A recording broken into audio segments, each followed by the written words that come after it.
Assalamualaikum warahmatullahi wabarakatuh.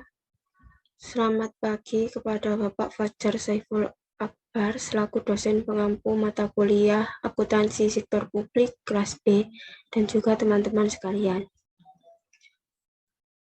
Pada hari ini kami akan mempresentasikan materi mengenai organisasi non-profit. Pertama-tama izinkan saya memperkenalkan anggota kelompok 11. Yang pertama ada saya, Cici Ardina Prayitno Putri, NPM 021 selaku moderator dan juga pemateri. Selanjutnya ada Alivia Kusuma Putri, NPM 059 dan juga ada Muhammad Risa Farhan, NPM 097. Di sini kami akan membahas tentang definisi organisasi non-profit, jenis organisasi non-profit, contoh organisasi non-profit, karakteristik organisasi non-profit, perbedaan organisasi non-profit dengan organisasi pemerintahan, dan juga sumber daya pendanaan organisasi non-profit. Untuk mempersingkat waktu, saya akan memulai presentasi pada hari ini. Materi pertama adalah definisi organisasi non-profit. Organisasi nirlaba atau organisasi non-profit adalah suatu organisasi yang bersasaran pokok untuk mendukung suatu isu atau perihal di dalam menarik perhatian publik untuk suatu tujuan yang tidak komersial, tanpa ada perhatian terhadap hal-hal yang bersifat mencari laba atau moneter. Organisasi nirlaba meliputi gereja, sekolah negeri, derma publik, rumah sakit, dan klinik publik. Lalu organisasi politis, bantuan masyarakat dalam hal perundang-undangan, organisasi jasa sukarelawan, serikat buruh, asosiasi profesional, institut riset, museum, dan beberapa para petugas pemerintah. Tujuan utama dari organisasi ini dapat didefinisikan dalam hal sosial, politik, budaya, pendidikan, dan tujuan non-profit lainnya. Untuk entitas asing, mendirikan sebuah organisasi non-profit dapat membingungkan karena beberapa perubahan dalam peraturan pemerintah. Selanjutnya ada jenis organisasi non-profit. Yang pertama ada yayasan atau foundation. Yayasan adalah sebuah badan hukum atau organisasi nirlaba yang didirikan berdasarkan pemisahan aset yang mempunyai maksud dan tujuan bersifat sosial, keagamaan, dan kemanusiaan yang tidak mempunyai anggota dan didirikan dengan memerhatikan persyaratan formal yang ditentukan dalam Undang-Undang Nomor 28 Tahun 2004 tentang Undang-Undang Nomor 16 Tahun 2001 tentang yayasan mendefinisikan dasar sebagai badan hukum non-anggota. Yang kedua ada perkumpulan atau asosiasi.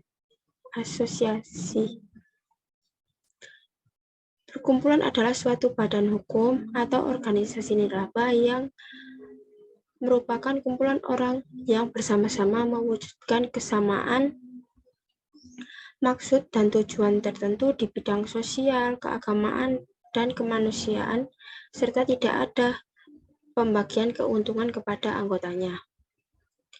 Lalu, jenis organisasi non-profit yang terakhir ada lembaga atau institut.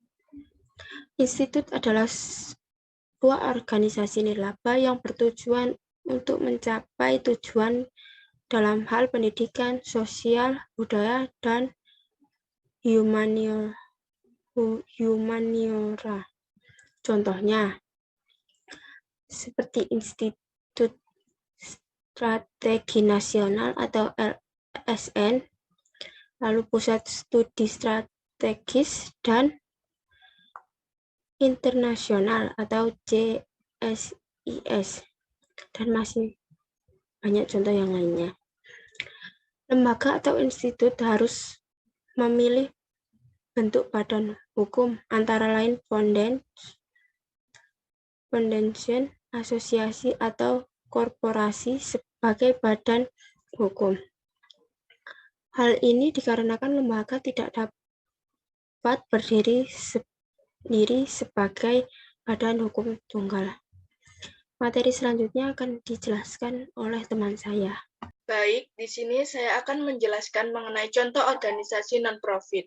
Contoh organisasi non-profit jenis ini adalah gereja, sekolah negeri, derma publik, rumah sakit, dan klinik umum, organisasi politik, bantuan masyarakat, jasa sukarelawan, serikat buruh, asosiasi profesional, lembaga kajian, dan museum. Lalu karakteristik organisasi non-profit sendiri, yang pertama, sumber daya organisasi berasal dari para penyumbang yang tidak mengharapkan pembayaran kembali atau memanfaatkan ekonomi yang sebanding dengan jumlah sumber daya yang diberikan. Yang B, menghasilkan barang dan jasa tanpa bertujuan memupuk laba, dan jika suatu organisasi menghasilkan laba, maka jumlah tidak pernah dibagikan kepada para pendiri atau pemilik organisasi tersebut. Yang C, tidak ada kepemilikan seperti lazimnya pada organisasi bisnis, dalam arti bahwa kepemilikan dalam organisasi nirlaba tidak dijual alihkan atau ditebus kembali, atau kepemilikan tersebut tidak mencerminkan proporsi pembagian sumber daya organisasi pada saat likuidasi atau pembubaran organisasi. Selanjutnya akan dilanjutkan oleh teman saya. Terima kasih.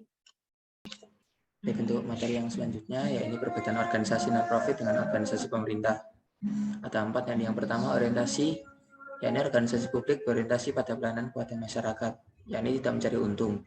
Sementara organisasi nirlaba hanya sebagai suatu organisasi yang didirikan untuk mendukung satu isu di dalam menarik perhatian publik untuk suatu tujuan yang tidak komersil, tanpa ada perhatian terhadap hal-hal yang bersifat mencari laba atau moneter. Yang kedua yakni kepemilikan. Kepemilikan organisasi nirlaba tidak jelas siapa sesungguhnya pemilik organisasi, apakah anggota, klien, atau donatur. Sementara pemilikan organisasi publik adalah milik negara yang dimana telah diatur oleh konstitusi. Lalu yang ketiga, dalam hal donatur, organisasi nirlaba membutuhkannya sebagai sumber pendanaan, sedangkan organisasi publik didanai oleh pendapatan negara atau daerah didapat dari pajak. Dan yang keempat, yakni dalam hal penyebaran tanggung jawab. Pada organisasi nirlaba, hal ini tidak mudah dilakukan. Anggota Dewan Komisaris bukanlah pemilik organisasi, sementara di organisasi publik yang bertanggung jawab adalah negara yang didelegasikan kepada pejabat atau orang tertentu untuk mengelolanya dan kalau tidak maka dikenakan sanksi.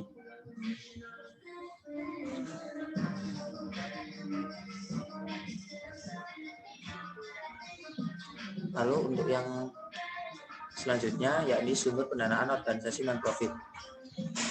Sumber pendanaan organisasi non-profit berasal dari beberapa sumber, yakni yang pertama berasal dari kegiatan program, yakni suatu organisasi nirlaba tidak dianjurkan untuk mencari pendapatan dari kegiatan yang dilakukan. Hal tersebut dapat menunjukkan bahwa organisasi beroperasi secara komersial. Pendapatan organisasi dapat bersumber dari kegiatan organisasi dengan memperhatikan beberapa hal dasar seperti yang pertama, pendapatan dilakukan untuk keberlangsungan hidup organisasi nirlaba. Hal ini dikarenakan dukungan dana dari para donatur tidak dapat diharapkan terus-menerus. Oleh karena itu, organisasi harus dapat mandiri dalam mengelola kegiatan yang dilakukan.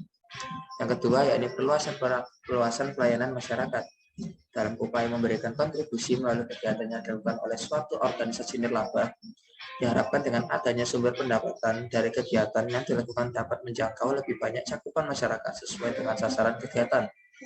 Dan yang ketiga, penghargaan atas kinerja yang dilakukan organisasi nirlaba.